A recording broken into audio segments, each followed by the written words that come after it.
Hello, everyone, and welcome to this edition of the Zappsec Modernization Series. My name is James Camerata, Vice President at Zappsec, and I'm joined by Ray Garg, who is our Senior Identity and Access Management Architect. Today, we'll talk about overcoming the shared secrets phishing problem. So, Ray, let's jump right into it. It seems like the majority of enterprise identity environments are still relying on passwords using multi-factor authentication or passwords with one-time passcodes sent by SMS or email. So the controls have improved, but the model has not. The user proves identity by sharing a secret, and every method for intercepting that secret has matured alongside it. That's not really Right. effective. Yeah, right. I mean, that's such a great point. You have attackers using AI and phishing automation kits now. I mean, credential phishing is a clear example. The user might enter a password on a replica site. The attacker has those credentials. You can layer in OTP on there, but adversaries have in the middle, tooling captures that can capture those OTPs in real time before they expire. And that means the shared secret model is there's always something to intercept. Right. And then think about the costs. Account recovery from credential compromise, or help desk load from password resets, or credential stuffing campaigns which consume architect infrastructure. These persist and then grow with passwords as the primary factor. Yeah, totally. I mean, 20 to 50% of help desk tickets are password related and authentication failures, massive operational burden for IT. And the shift is from, primary share secrets to cryptographic proof of possession. So instead of the user knowing a password and transmitting it, the user may still have to do that for some systems where a password is required, but now as a second factor, they hold a private key on their device that never leaves the device. Authentication is working by the device proving that it possesses that key through a cryptographic challenge. Therefore, nothing's actually transmitted that can be intercepted and replayed. That's great. So really, this is a solution, and I'd love to have you tell us about this and explain it simply. Yeah, so basically here, we're showing the user with the login form and that, after they log in with the username and password, because we do see that, in reality, a lot of systems still require passwords today. So the way to really make that secure is to add a cryptographic proof of possession as a second factor on top of that. So the user accesses the login form. He there's multiple ways to have that cryptographic trust. It could be through a passkey, or it could be through something more ephemeral biometric based, that some passwordless players provide. That generates a signed cryptographic assertion that only that device can produce.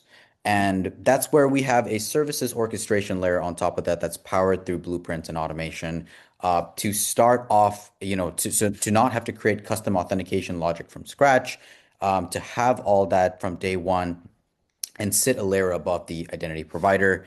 And yeah, so at authentication, the device is signing a challenge and the server is validating that signature. Right. And so tell us a little bit more about this biometric, which is not transmitted. So it's basically acting as local user presence, and it unlocks a device held key. So what the server receives is the cryptographic proof that the device was used by an authorized person, and that distinction matters for privacy and regulatory alignments. Right. And then how does this basically make the phishing attack surface disappear? Well, I mean, we might still have passwords to phish, as a lot of Mhm. systems do require that as a first form. If some systems don't, then you would have no password to phish and no more OTPs to intercept as you use simply passkey. But in reality, there are still passwords that can be phished, but that's where we're making that second form of authentication cryptographic based, so that account takeover through credential compromise basically becomes structurally impractical. I see. Okay. So that's terrific and a great setup, but uh, this shift is underway, right? Passwordless authentication, that's great. But there's another challenge, and that is how does identity behavior stay consistent across platforms, applications, and user populations? There has to be some coordination to make this effective. And so what is it that Zapsec is doing differently? Yeah, that's such a great thing to think about. I mean, making this an operational reality is where it actually comes to life. So that's where orchestration becomes critical here. Zappsec is approaching identity modernization as a shared services layer that sits above the identity platform. And instead of rebuilding authentication logic inside each application, organizations are able to implement consistent identity patterns once.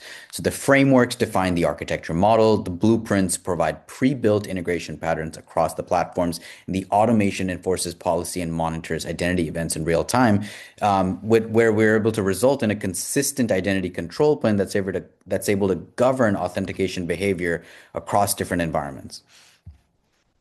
Right. So what I'm hearing then is that basically this passwordless authentication is faster and more consistent because the patterns are already defined. And this works for example, for engineering and security teams. Yeah, 100%. I mean, with predefined patterns, we're able to fine-tune journeys in a shorter time frame. And th this is where services and, with this type of shared services layer become components of a broader identity architecture that's scaled securely with the business. Right. So what I'm taking away then is really the problem has been if your identity layer still depends on passwords as the primary security defense, the phishing attack surface explodes, especially as platforms scale to millions of users and you have many, many employees accessing sensitive data. In contrast, the way forward, and I think you've explained that very well, is passwordless authentication, and it's an architectural shift, which is a key point.